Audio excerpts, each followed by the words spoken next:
Para as pessoas que praticam atividade física, a alimentação tem duas regrinhas básicas. Antes da atividade física, até meia hora antes, um alimento fonte de carboidratos, que pode ser frutas, pão, torrada, biscoitos salgados.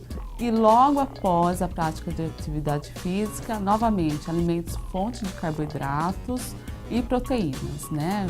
Carne, leguminosas.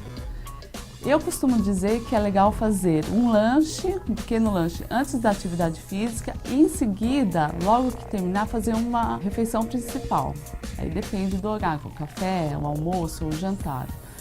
Mas evidentemente que tudo depende de horários, que os treinos são feitos, intensidade.